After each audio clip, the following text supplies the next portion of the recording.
and welcome back to another edition of the Big Knick Energy Podcast, our best one yet. We got some playoff previews going on. First, check out our sponsors, Empire Original Designs at jointheempire.com, the East Coast's #1 challenge coin manufacturer, home of challenge coins, label pins, patches, keychains, bottle openers, and more. Mention our podcast, Big Knick Energy, via email for 5% off purchases. Once again, that's jointheempire.com.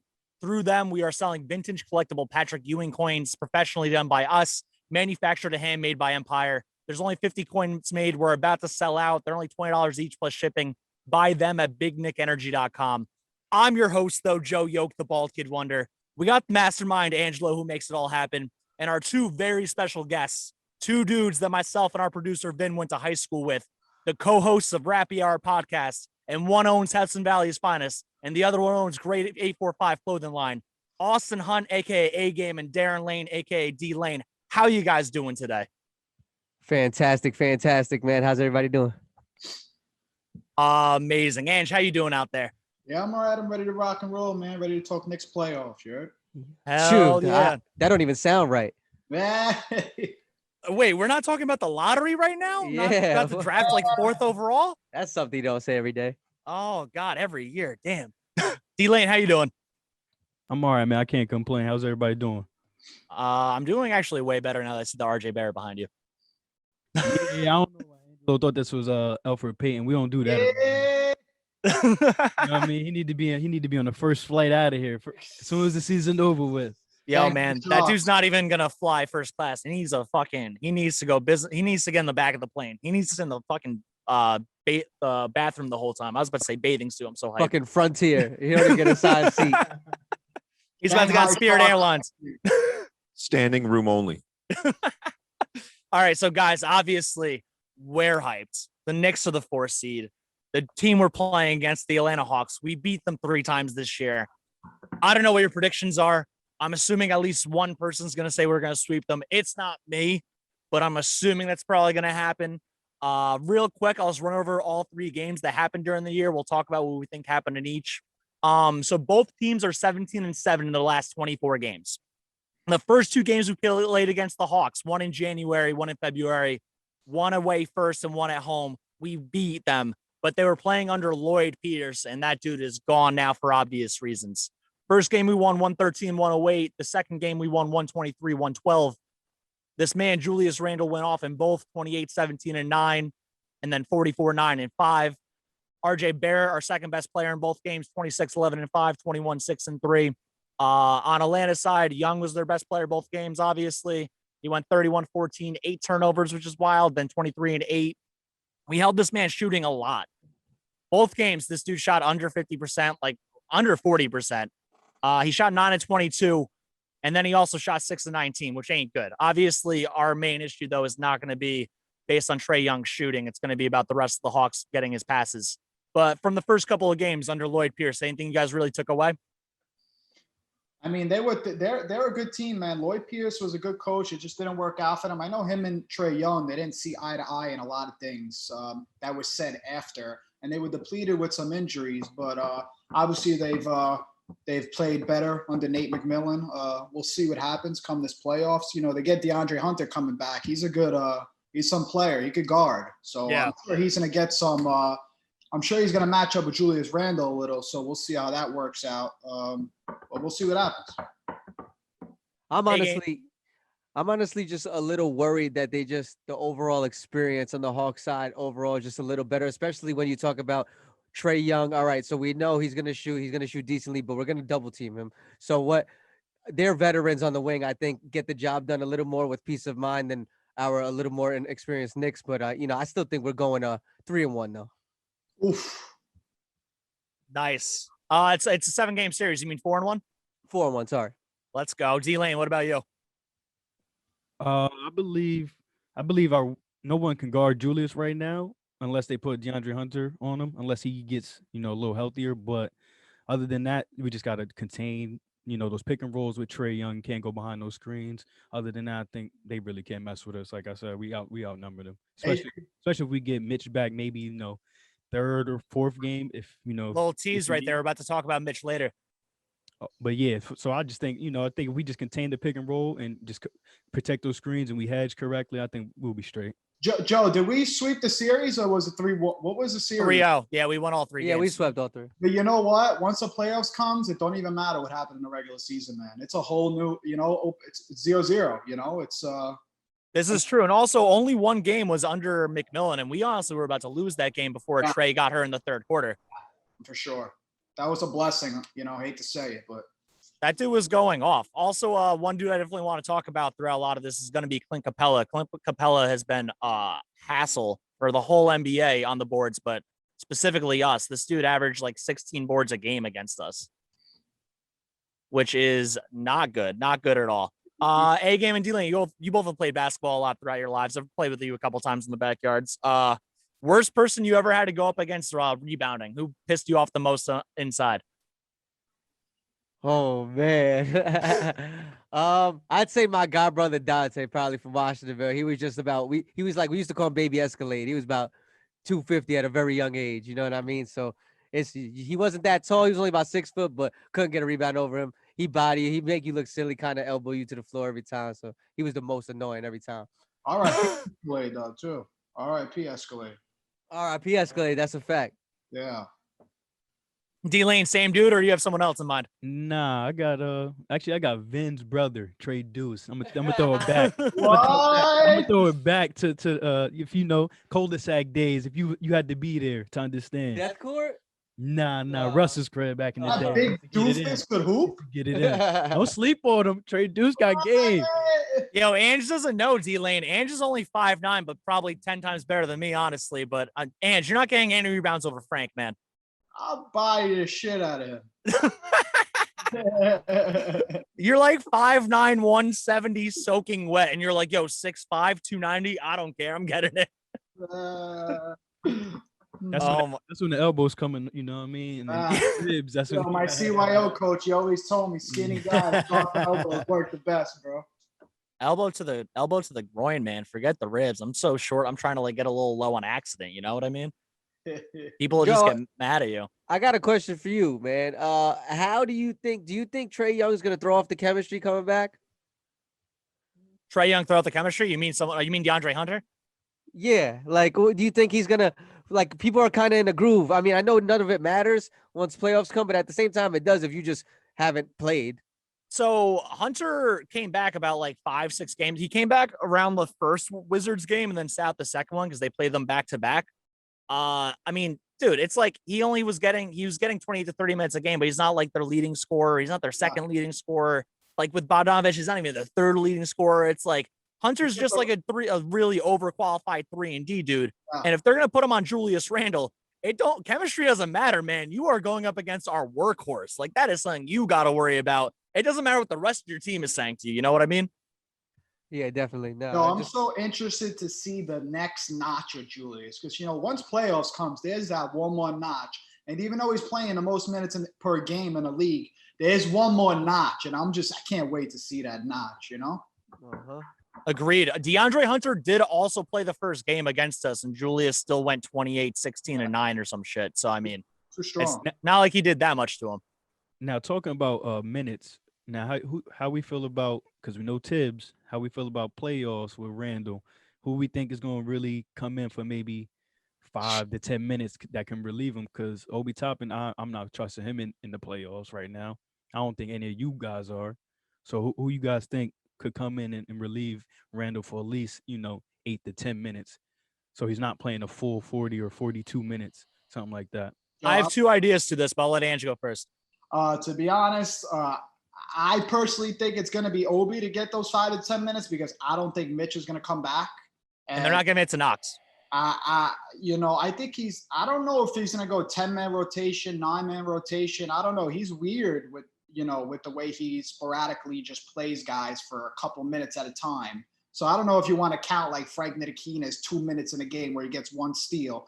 But I think it's going to be Obi. And I think Randall's he's going to stay around the same amount of minutes, maybe a minute or 2 more than what he normally has in a regular season. But you know what? This is what he prepared for all year, Yeah, the thing is, this dude already, like, he's been in the best shape of his life this whole past year from being able to practice during the quarantine anyway. That's why he was able to handle 40 to 41 minutes for us. And then also hopefully make an all NBA team, do all the things that he ended up doing. 26, 10, and 6, or 24, 10, and 6 is nothing to sneeze at. That's for sure. But I would say there's two options. So one, I do agree with Ange. I think Obi is honestly going to get 8 to 10 minutes a game. And for the past like month and a half, it's like I used to shit on Obi at the beginning of this podcast. I mean, it's literally on record. You could find it. I hated this dude. He's a 22-year-old rookie, played organized ball for like 3-4 years prior to getting in the NBA.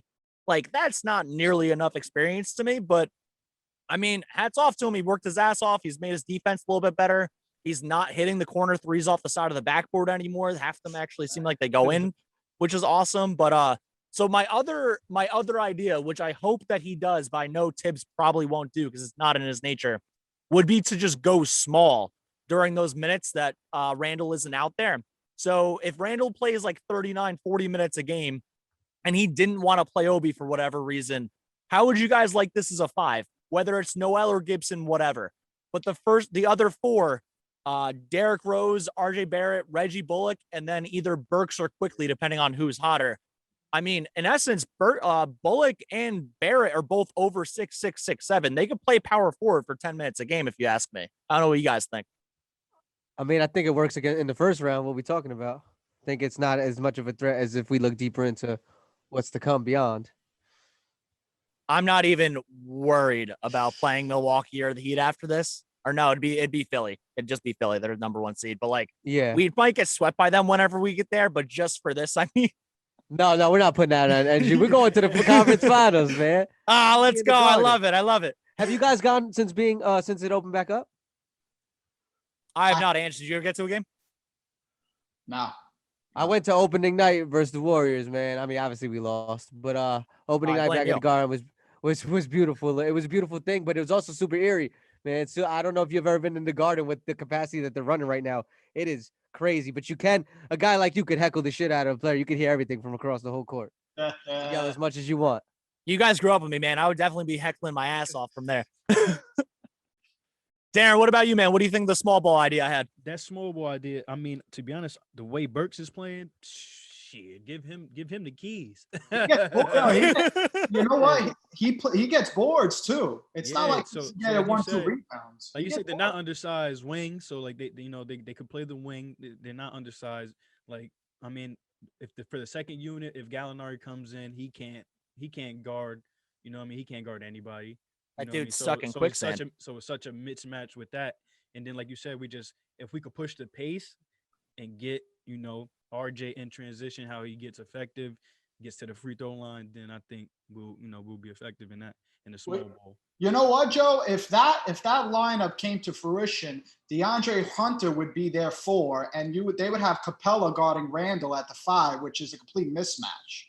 Well, I was saying if we took Randle out of the game for these 8 to 10 minutes, like instead of putting Obi in, we'd have Gibson or Noel still doing, like, no matter what we say, do or want, Thibs is never going to do Golden State Warriors small. He's going to have a center out there. But the other 4 parts are interchangeable. So that was my idea.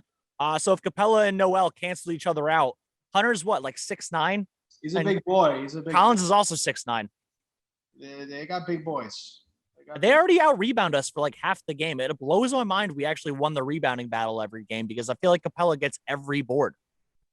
Yeah, I mean, our centers we have a tough runaround when we start dealing with physical centers like Noel and all the top centers, all the big physical centers, we seem to have a problem with. So Capella obviously gives Noel some problems because he's got like fucking, I don't know, 30 pounds on him, but we'll see if we can hold our own this round. I mean, if Mitch actually does come back, man, that dude gained 25 pounds. We all saw the tweet. Yeah. Thanks. But we heard Dolan, was that today, right? I don't think it didn't sound, he was trying to tease it, but more for just to tell people to get back in there at higher capacity. I think he's coming second round. We're not going to get that lucky. I hope it's honestly sooner. I actually have some numbers that say it might be sooner, which would be awesome. But you want to just get to Mitch now? We'll make it quick. Yeah, let's do it, man. I have a little paragraph about what happens when someone breaks their metatarsal bone, whatever the hell the foot bone is. I don't know. There's like Carpal. 300 of them. It's meta something. I feel meta just trying to figure out what it is Meta over world the peace? podcast. Oh no, that's something different. Yo, funny you actually mentioned that, dude. We wanted to get Dan Artest as one of our first guests, and like we just didn't do it for various reasons. But meta world peace. Missed that. Nah, dude. I actually unfollowed him yesterday because he said some dumb shit, and then he like subtweeted me, and then I was like, all right, this guy's not okay. So, yeah, I got rid of him. That's it. Ruffling feathers over there. Yeah, whatever. You gotta keep it crazy. You know, you just gotta make people that seem like they might be one or two notches more famous than you a little pissed off, and then they just get your name out there. No one ever posts good news. They always post bad news. He's a big boy, so I'm not gonna respond. I'm just gonna unfollow. You don't want to take that 6'5", 280 smoke. This dude's called the Guardian from Rucker Park. I'm not doing that. Meta World Peace is going to be at your door, Ange. Fucking you I up. don't know. I changed my address real quick. So, guys, real quick about Mitchell Robinson. So this dude did start on-court activities after breaking his foot. He got surgery in March. So he broke his foot 3/27. He got the surgery 3/29. 9 weeks from 3/29 is next Monday. Like a 1 week from today, next Monday, May 17th. And the average amount of time it takes for a basketball player in the NBA to get back from this injury is 9.8 weeks, which would be next Friday or Saturday. Which means, in essence, if the series starts Saturday, like this Saturday, by the time game 4 or game 5 comes along, Mitchell Robinson's fully cleared to play. What would you guys think about that if he's there game 4, game 5? I listen, first of all, Thibs is going to want to ramp him up practice time, not just, on court activity, but just practice time. And there's nothing like game time, shape than, practice shape. I wouldn't even risk it, bro. Me personally, that's my thoughts. I don't think Thibs would either. I don't think he would just throw him in the fire like that after being out for this long. Hey, game D-Lane? Yeah, I would have to agree with you on that. I wouldn't, especially, a tall body like that. You don't want to mess with those lower extremities like that. So I would definitely sit him out as long as we can. And, I would stick with Taj and Noel. I mean, they've been holding it down. Noel's been doing his thing. So I'm not even mad. I'm not even mad at that. If we can, like you said, hold it down for 2 weeks until, just make sure he's good and in shape. And when he comes on the court, you don't want to see him dragging how he does. He'd be the last one up court. We don't want none of that. We want him to come back A1 shape so we can keep this run going. Hell yeah, Austin. I agree, man. It's just not enough of a threat. And I also think Thibs has a lot. I mean, this is a whole nother point, but Thibs has a lot of faith that we have yet to see in Rose when you talk about playing small ball and putting him on the court. So I think that he has a lot of trust that we have even yet to see, that he's not going to risk anything with another player like that to hurt him further. I am going to respectfully disagree with every single one of you. Oh my Okay. God. And for what it's worth, I mean, based on what you guys are saying, I hope you're right in the sense that we win the series fast, where it's like we do win 4-1 or 4-2, and it's like, fuck it, we don't need Mitch.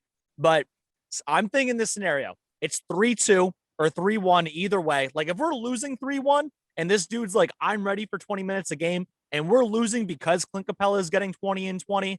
I mean, who's not going to try to throw him out there for the first 15 minutes, see how it goes, Or if we're winning 3-1 and then we're about to blow game 6, but it's really close. And it's the same thing. Capella's beating us. Trae Young's tearing us up on the pick and roll. Noel is awesome at defense. He has one of the best defensive ratings in the league right now. And Taj is extremely wily and really good under Thibs. But I think Mitch Robinson's still our best center. So if it comes close to it, I'll play him if we have to. But I also agree with you guys in the sense that I would rather save him for round 2 and Embiid. 100%. I mean, if you want to give him out there for 10 minutes a game, let him get 6 fouls at that point, whatever. Other than that, I'm not saying we'll play him 30, yeah, I mean, see what Oh, happens. yeah, I agree with you. I think if we're down bad, getting wrecked by bigs, I think you have no choice but to give Mitchell some time. We haven't really got dominated by bigs all year. I mean, like that. Well, this is going to go into one of the Joey's topics that was experience in the playoffs. Yeah. That's actually a perfect segue. Yeah. It is, even though Vin, I thought you weren't going to talk the whole time. You just threw me off so much. And I have to scroll. This hurts me, All right. So overall experience in the playoffs. Realistically, there's not too much experience in either team. The Hawks have Gallo. They have Lou Williams. They both come off the bench. Bogdanovich has played in a few series here and there. Do you guys know how bad Nate McMillan is as a coach in the postseason? No, but I'm hoping it's fucking atrocious. He has won one series in 17 coaching years. As what coach? As the head coach of the Seattle Supersonics in 2005. Who was on his team? I didn't do that much research, you know? Maybe Gary Payton. Sean Kemp was in the late 90s, early 2000s. Maybe it's Rashard Lewis. 2005. But anyway, so he won one series with the Supersonics. He lost every series with the Blazers. He did atrociously with the Pacers, and now he's with the Hawks. With the last time he was with the Pacers, he got swept 4-0. They had Ray Allen. So there you go. They had Ray Allen. They had a nice little team. Lewis. Reggie Evans, Antonio Davis, Nick Collison, Ronald Murray, Vladimir Romanovich. He had the ratchet in NBA Live.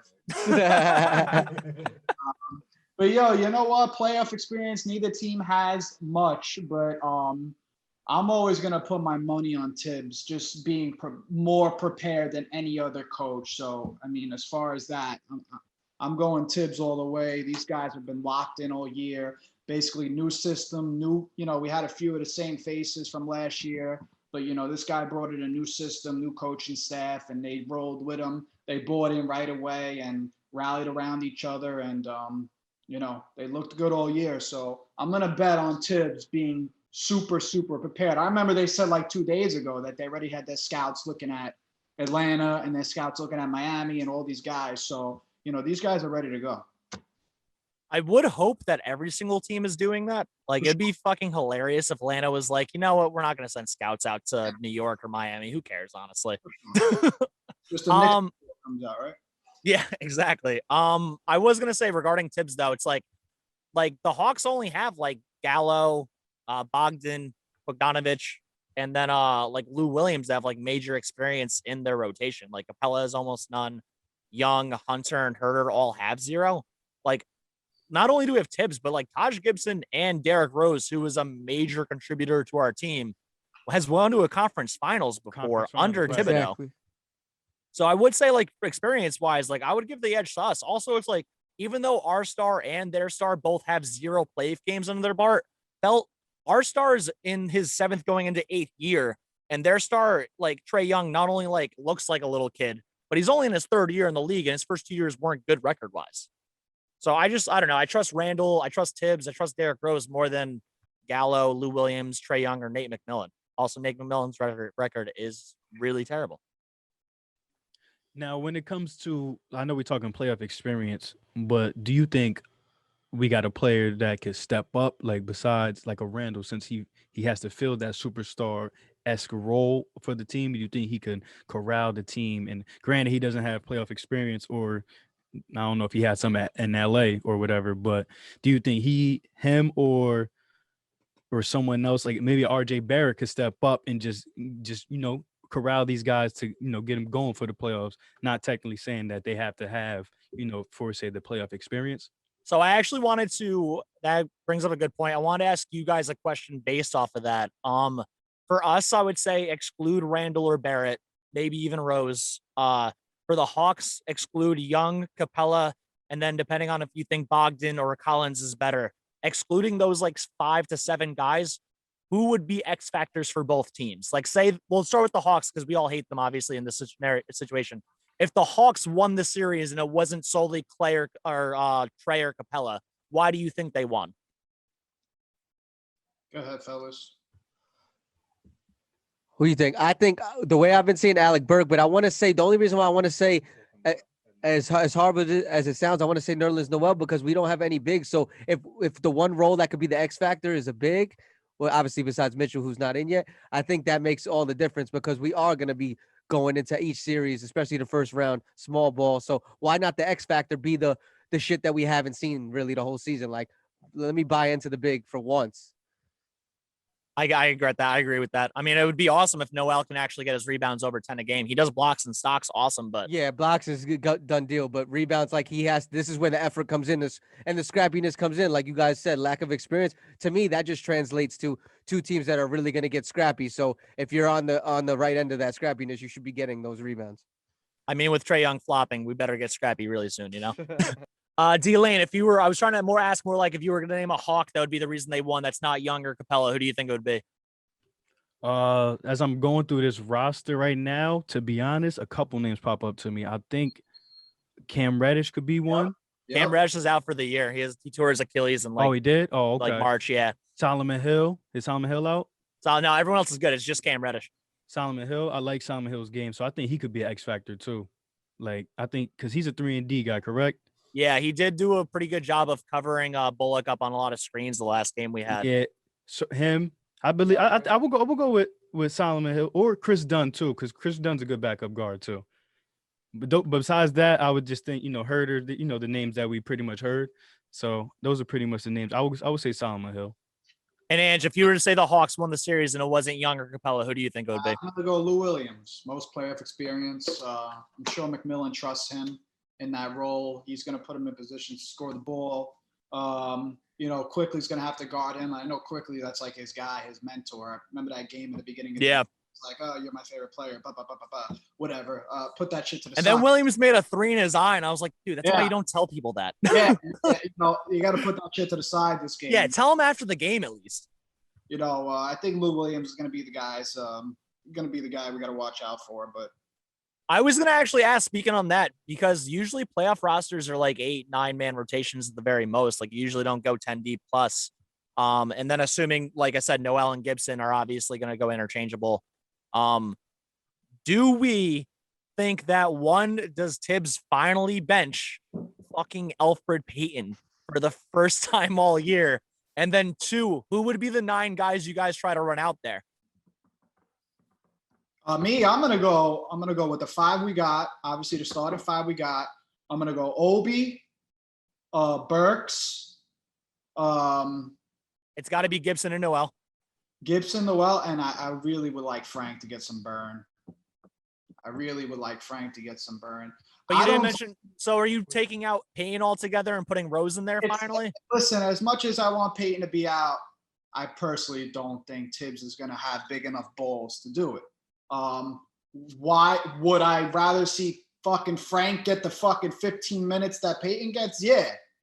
Do I think he's going to get any burn? I don't know, but I would sure as hell like to see this guy, Frank, get some burn. I mean, Payton has played awful these last 5 games. He's completely in his own head. Last 5 months. Whatever, man. I'm just sick of fucking looking at him. And it's so funny. Chris P posted this video on Twitter, Joe. He was at the last game, and Payton was at the bench. I saw it. Yeah. Oh, my God. He's such a miserable prick. There was a timeout in the game, and Elfrid Payton sitting in the back right-hand corner of the bench. As far away from the team as possible. Yeah. He could have been on the other team's bench, for God's sake. He was about Alexis. He's going to be on the Shanghai Sharks next year. So we don't have to worry. Yo, A-Game, I don't know if you saw the video or not that we're talking about, but this dude literally was at the bar, the third fucking skybox up. That's how far he was. And that's exactly opposite of why we're here. So we can't have that. But like you say, if he, like Angelo said, does he have the balls to possibly throw off that chemistry even further by having that, enhancing that ego? Because right now we have very minimal to none of that. So that would enhance that if he does say, fuck it, I'm going to give Frank or somebody else a little more minutes and fucking finally sit his ass on the bench. I can only dream. D-Lane, so what do you think? The original question was, who do you think the 8 or 9 people we would go deep-wise? And then also, are we going to finally bench Elfrid Payton?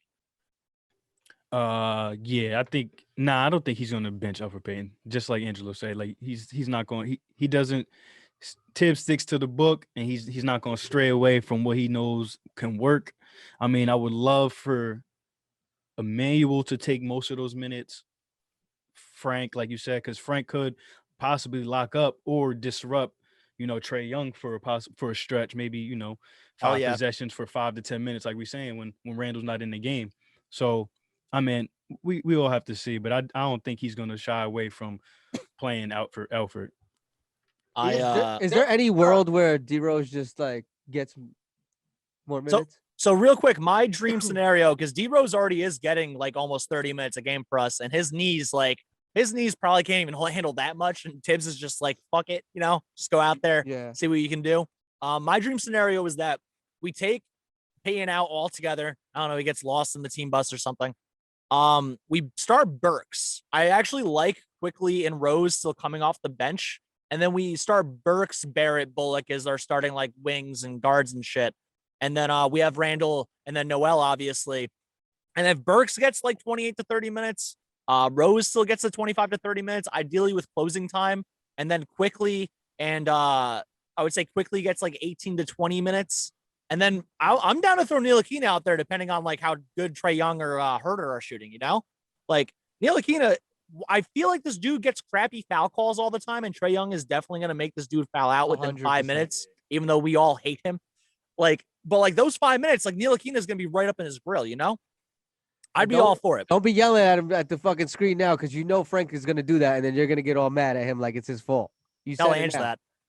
Hey, Tibbs is trying to like instill confidence in Peyton. You know, he just keeps talking about, oh, you know, he's a big. The time is up though. He's trying to tell him he's trying to say to the media he's a physical player. He's, sets the tone on defense. But I mean, is he seeing what everybody else is fucking seeing? Are they watching film? I mean,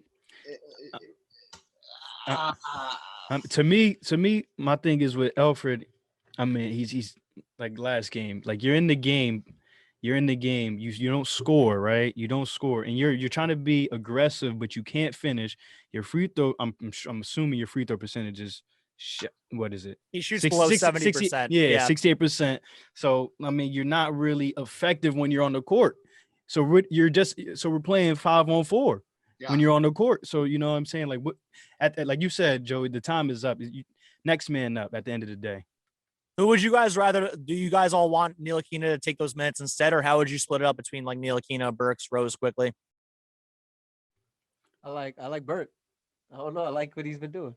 I mean, you can't substitute no scoring with no scoring. So at the end of the day, you will have to play Burks. You know what I mean? Because Burks is, he's gonna come in and get you 20. You know what I mean? Especially if he gets started minutes, he might even get you 25. But like Frank, he might get you 7. You know what I mean? He's just gonna be that defensive force that we need to come in for important stops. He's not gonna be able to demand the ship, to be honest. Yo, the thing Agreed. with Elf too is he doesn't try to change his game when he's not making shots. He'll continue to try to put shots up. Like at least contribute to the game. Start trying to pass more than taking how many shots is he putting up, Joe? You got that in front of you? I don't. He usually puts up between 5 and 7 a game. On the games he averages more than 15 points though, and he shoots like fucking below 40% on the year and below 30%. Like contribute something else. And that's what he's saying. There's no efficiency anymore. It's just that it gets depleted at this point. Like you're not doing anything good. He's trying to get a bag next year, but it's not going to be in the NBA, hopefully. He's getting. I mean, you said he's going to play for the Shanghai Sharks, the Shanghai Knights, where the hell the team He's name playing is. for the Rwanda. What is it with J. Cole? He's going. Oh to yeah. So be the star over there. Oh my god. At least, I mean, hopefully, he still brings his mom. She can tweet at all the fans that end up hating him there too. Yeah. Good luck to him. Oh my god. So have you guys ever? I actually got some stats from a website called hoopstats.com. Have you guys ever heard of it before? No, but I'm about to bookmark it. So it's hoopstats.com. It has like some pretty cool stuff. It does like all the efficiencies of every player for every team. Normal stuff. Basketball Reference does it too and stuff like that. But one thing I like about hoopstats.com is that they actually match up one player against another player one-on-one for every game. So as long as like Julius Randle played at least 25 minutes a game, and then whoever the most used power forward on Atlanta or whoever team played over 25 minutes a game, it says whether one of them went 1-0 or 0-1. Julius Randle won all 3 matchups on the year, once against Herter, once against Collins, and then once against, he beat all 3 starting power forwards they possibly had. I forgot I think it was Gallinari, but he won all 3 matchups by he had over 100 better efficiency than the 3 of them over the 3 games. So now that we're done with the X factors and stuff like that, let's talk about our King Julius Randle. This man averaged 37 points a game, shot over 50% from 3 against Atlanta, and averaged over 10 rebounds and 5 assists. How are the Hawks aren't stopping this guy? I don't care how many double teams they send over his way. I don't know. What do you guys think about that? Go ahead, A-Game. Go ahead, bro. Nah, I don't think nobody can stop 6'8", 250. You know what I'm saying? And especially the way he brought his game out to the 3-point line this year. I mean, nobody's really stopping him. Like, to be honest, I was one of those fans that was screaming trade him last season, but this year I even had to tweet out to him like, yo, my bad, yo. You know what I'm saying? You don't know me, but my bad. I'm one of them diehard fans. I was trying to get rid of you last year, but this year you're doing your thing. Dude, you weren't the only one, let me tell you. You know what? It's just I'm almost at the point where I'm gonna start arguing that this might be the most single best Knick, the single best season out of a Knick I've seen in my whole life. You know, the guy's basically a walking triple-double, the best player I've ever seen play basketball. You know, if they win a series, I will say this is better than any Melo year. Better than Melo year. Listen, are we ready to start talking about this year is better than Melo's 2013 scoring? If he wins a series. If he wins a series, this guy is gonna, basically gonna put a statue outside the garden already. Yeah. That's where I'm at the point, and I'll fund it. I'll fund it myself. I'll find the money somewhere. Austin, go ahead. You want to say something? Yeah, I was just gonna say. Now, you know what? I was trying to get matchups down the line, and when you're on a high the way he is, I don't think anybody, like you said, he's a walking triple double. We see what happens like with Russell Westbrook and certain people when they get on these streaks of just absolutely that, like, the efficiency is through the roof, and it seems like everything they do contributes to a W. So I really don't see no one stopping him. Like you said, double teams all day, but when you got to play the 3-point line and not just the post, there's nothing that's gonna happen. You got nothing for him. No shot. John Collins is too skinny. Like, Gallo's slow as hell. Capella's too big and slow. Like, anyone they want to throw at this dude. I know Hunter didn't play like that much. He played the first game and still gave up 28 points, though. So, I mean, for Hunter to be like their defensive X factor for a team that was middle of the pack all year and not good at defense overall, like, I'm not that worried about it. Randle shot 50% from 3 against the Hawks. He went 0 for 5 in the one game at Atlanta. So he shot 62% in the Garden. Yeah. No one on their team is stopping that. D-Lane's face says everything. That's just nasty right there. Oh my God. So one thing, because we did talk about Randle a little bit, I do want to bring up Young. So obviously Trae Young is the engine that makes them run. I don't think we're gonna play Ntilikina that much, although we all would be so down for that.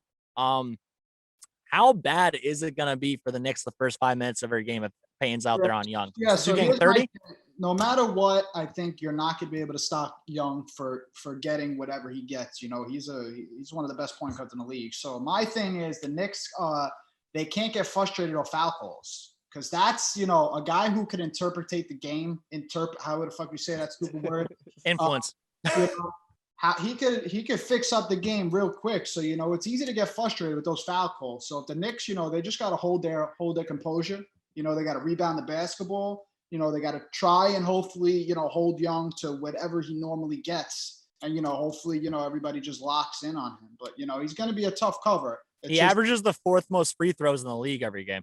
Yeah, yeah. And actually, you know what? I heard next year they're going to start looking this offseason. I heard they're going to try change that call, when Trae goes into the, puts his shoulder. He does the pick and roll, and then he stops in the middle of nowhere and then throws his elbow in.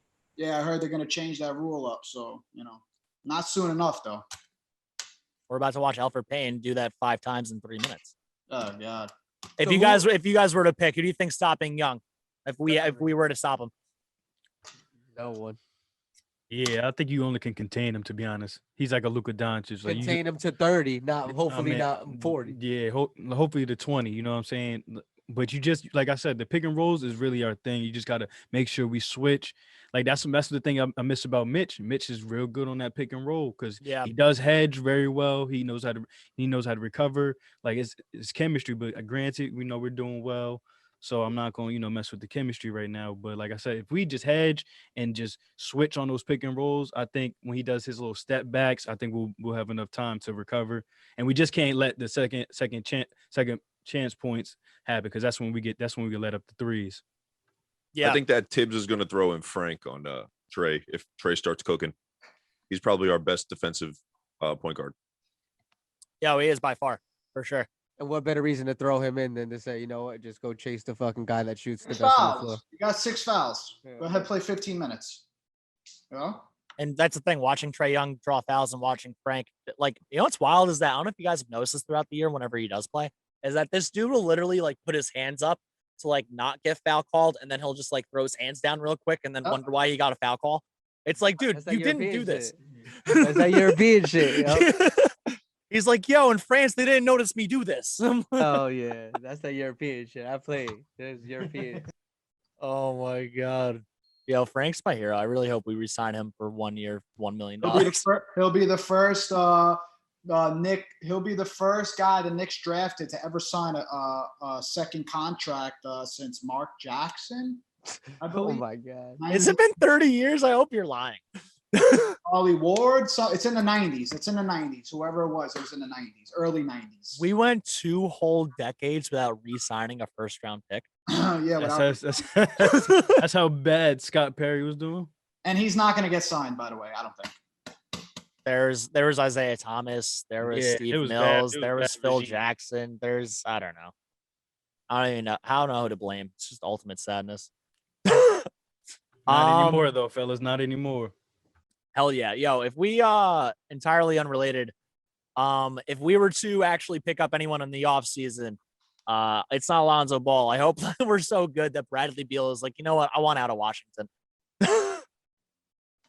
I don't know. I think it's definitely going to be a disgruntled star this offseason. I really think they're going to go. Well, first of all, we're going to have draft picks. We're going to have how many first-round draft picks? So we're 2. going to have that kind of capital.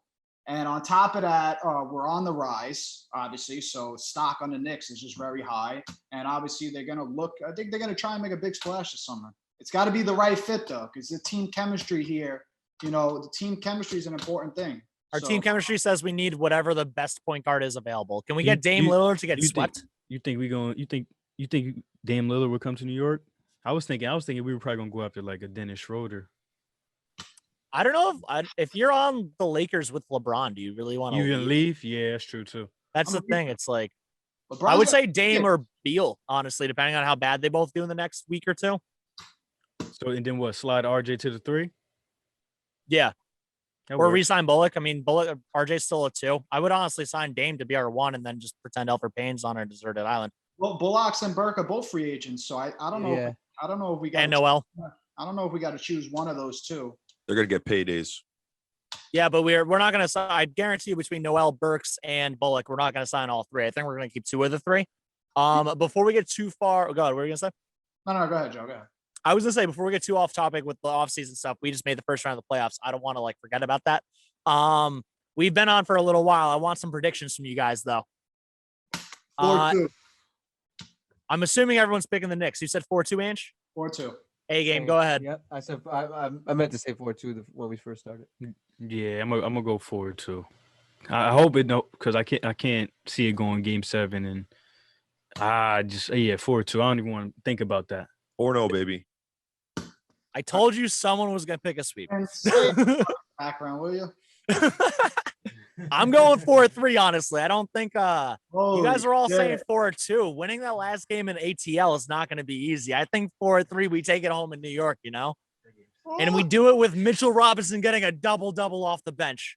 Oh my God, Joey. I really hope Lou Williams doesn't do no crazy shit. Because there's no strip clubs open in New York City like that yet. So he's not gonna be going to get chicken wings and strippers. Like he's gonna be in the gym.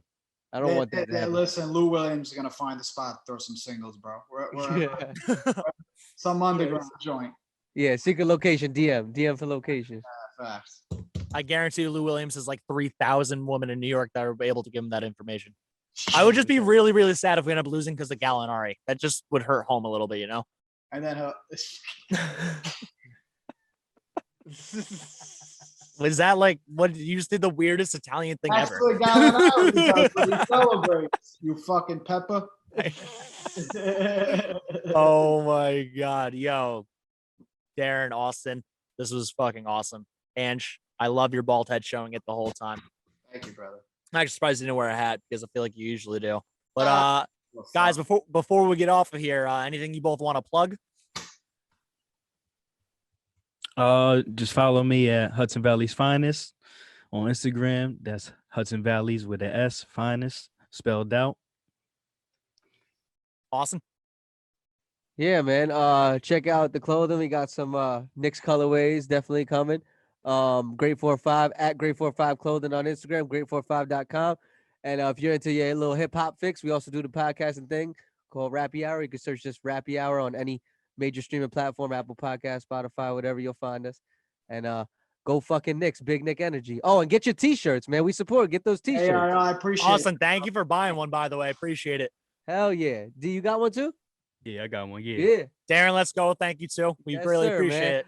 I was hoping you guys put that out, man. I'm going to the Garden for these. I mean, I don't know if I got 1,500 for some nosebleeds, but I'm going. I'm gonna find my way in there somehow. Yo, supposedly this the SeatGeek price that everyone's been gassing, the 900 or whatever plus tax would be like fucking $4,000. Would be like bullshit. supposedly it's not true yet. They haven't even released the tickets for the season ticket holders. So I'm hoping they're around like 400 or 500 each. Honestly, not like Yo, I've been in touch with a ticket guy from the Garden. I'll let everyone know. Maybe we get a suite or something. and Yeah, that would be like literally the $5,000 that I didn't want to spend. That's my whole bank account. Yeah, exactly. All the money in Ange's drawers goes to us going to one playoff game in the first round. Guys, thanks again from BKE. Once again, check out our sponsor, Empire Original Designs at jointheempire.com. The East Coast #1 challenge coin manufacturer, the home of the challenge coins, label pins, patches, keychains, bottle openers, and more. Mention our podcast, Big Knick Energy, via email for 5% off purchases. Once again, that's jointheempire.com. And then once again, we are still selling the vintage Patrick Ewing coins. Find those at bignickenergy.com. They were designed by us, handcrafted by Empire as well. Find those at bignickenergy.com. And then also make sure to check out the Rappy Hour podcast, like Austin and Darren said, iTunes, Spotify, YouTube. I'm sure wherever we are, they are. Any last words, boys? Thanks for having us on. Appreciate you, fellas. Appreciate it. And let's do a fucking watch party somewhere now that we're all back in town, man. Yeah, potluck. We're doing it over there. Probably game 2. All right, let me know, man. Ben, you want to Will give do. a date so people can hear? Don't I know guess what the whenever date game of two game is, that's 2 true. yet is. But you know what? Isn't your event game 1? Oh shit. It is on Saturday So at we, 1 we p.m. could pop the projector on during that. If it's supposed to be, Well, supposedly it's League early, said it no? was Saturday 1 p.m. Yeah. So yeah, it'll be before the event, so we get there early. Awesome. So I'll be even more drunk. Let's go. I'll see you Saturday. Sounds like I'll see you guys Saturday. BKA Podcast Network. We out. Peace. Thanks, fellas. Appreciate it.